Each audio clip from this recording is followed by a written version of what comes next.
I saw a great deal of trouble among the horses in London, and much of it might have been prevented by a little common sense.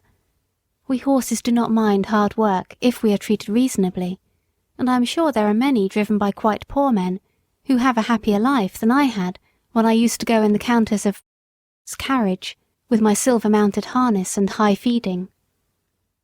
It often went to my heart to see how the little ponies were used, straining along with heavy loads or staggering under heavy blows from some low, cruel boy. Once I saw a little grey pony with a thick mane and a pretty head, and so much like Merrylegs that if I had not been in harness I should have neighed to him. He was doing his best to pull a heavy cart, while a strong, rough boy was cutting him under the belly with his whip and chucking cruelly at his little mouth. Could it be Merrylegs? It was just like him, but then Mr. Bloomfield was never to sell him, and I think he would not do it.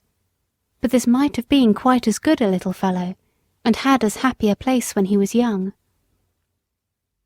I often noticed the great speed at which butchers' horses were made to go, though I did not know why it was so till one day when we had to wait some time in St. John's Wood. There was a butcher's shop next door, and as we were standing, a butcher's cart came dashing up at a great pace. The horse was hot and much exhausted. He hung his head down, while his heaving sides and trembling legs showed how hard he had been driven. The lad jumped out of the cart and was getting the basket, when the master came out of the shop much displeased. After looking at the horse, he turned angrily to the lad. "How many times shall I tell you not to drive in this way? You ruined the last horse and broke his wind, and you are going to ruin this in the same way. If you were not my own son, I would dismiss you on the spot. It is a disgrace to have a horse brought to the shop in a condition like that. You are liable to be taken up by the police for such driving. And if you are, you need not look to me for bail, for I have spoken to you till I'm tired. You must look out for yourself." During this speech the boy had stood by, sullen and dogged. But when his father ceased, he broke out angrily. It wasn't his fault, and he wouldn't take the blame. He was only going by orders all the time. "You always say, 'Now be quick, now look sharp,' and when I go to the houses, one wants a leg of mutton for an early dinner, and I must be back with it in a quarter of an hour. Another cook has forgotten to order the beef. I must go and fetch it and be back in no time, or the mistress will scold. And the housekeeper says they have company coming unexpectedly, and must have some chops sent up directly. And the lady at number 4 in the Crescent never orders her dinner till the meat comes in for lunch, and it's nothing but hurry, hurry all the time. If the gentry would think of what they want, and order their meat the day before, there need not be this blow-up." "I wish to goodness they would," said the butcher. "'Twould save me a wonderful deal of harass, and I could suit my customers much better if I knew beforehand. But there, what's the use of talking? Whoever thinks of a butcher's convenience or a butcher's horse? Now then, take him in and look to him well. Mind he does not go out again today, and if anything else is wanted you must carry it yourself in the basket." With that he went in, and the horse was led away. But all boys are not cruel.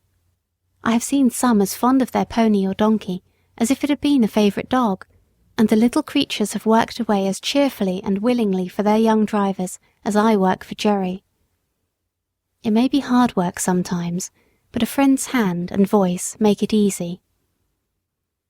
There was a young coster boy who came up our street with greens and potatoes. He had an old pony, not very handsome, but the cheerfullest and pluckiest little thing I ever saw, and to see how fond those two were of each other was a treat. The pony followed his master like a dog, and when he got into his cart, would trot off without a whip or a word, and rattle down the street as merrily as if he had come out of the Queen's stables.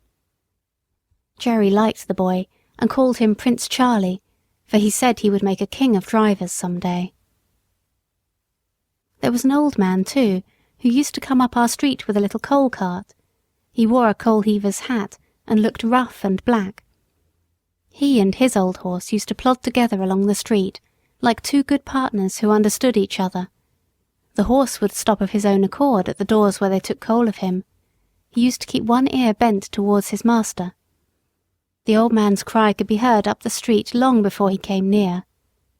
I never knew what he said, but the children called him Old Ba-ah-ah-hoo, for it sounded like that. Polly took her coal of him, and was very friendly, and Jerry said it was a comfort to think how happy an old horse might be in a poor place.